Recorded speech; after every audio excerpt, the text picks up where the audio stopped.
Hi viewers, welcome to our channel. Telugu చిత్ర పరిశ్రమలో దాదాపు 4 దశాబ్దాలుగా హావాను చూపిస్తూ స్టార్ హీరోగా దూసుకుపోతున్న కింగ్ నాగార్జున ఇప్పటికే ఉత్సాహంతో కొన్ని సినిమాలను చేస్తూ ప్రేక్షకుల్ని అలరిస్తున్నారు. ఇక తనదైన సినిమాలు చేస్తూ రేంజ్ను కూడా పెంచుకునే ప్రయత్నాలు చేస్తున్నారు. ఇప్పుడు భారీ హిట్ కోసం చూస్తున్న ఈ సీనియర్ హీరో నా సామిరంగ అనే చిత్రంతో సంక్రాంతికి బరిలోకి దిగారు. మరి ఈ సినిమాతో పాటు విక్టరీ వెంకటేష్ కూడా తనదైన స్టైల్లో సినిమాలు చేసుకుంటూ పోతున్నారు.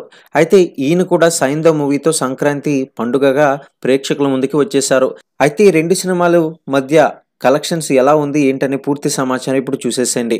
ఇక ఇప్పటికే నా సామిరంగ సినిమాకి మంచి టాక్ అయితే లభించింది. మరి దానికి తగ్గట్లుగానే ప్రేక్షకుల స్పందన ఊహించని రీతిలో వచ్చినట్లు చెప్పుకోవాలి.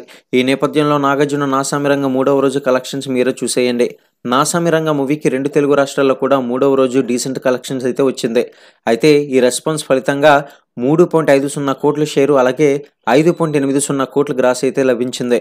ఇక క్రేజీ కాన్సెప్ట్ తో రూపొందిన నా సామిరంగ సినిమాకు అంచనాలకు అనుగుణంగానే ప్రపంచవ్యాప్తంగా 18.20 కోట్ల మేర బిజినెస్ అయితే జరిగినట్లు ట్రేడ్ వర్గాలు వెల్లడించాయి. దీంతో బ్రేక్ ఈవెన్ టార్గెట్ 19 కోట్లుగా నమోదైంది.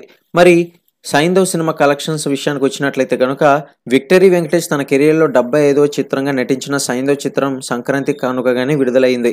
అయితే సంక్రాంతి సినిమాల మధ్య భారీ పోటీ ఉన్నప్పటికీ కూడా సైంధవ్ మూవీ ఓ మాదిరి వసూలను అయితే సాధించింది. ఈ సినిమాపై మిక్స్డ్ టాక్ అలాగే మిక్స్డ్ రివ్యూలు ఉన్నప్పటికీ కూడా ఈ మూవీ 4వ రోజు 2.80 కోట్ల రూపాయలను అయితే కలెక్ట్ చేసింది. ఈ సినిమా ప్రపంచవ్యాప్తంగా 4.30 కోట్ల రూపాయలు అయితే వసూలు చేసినట్లుగా తెలుస్తుంది.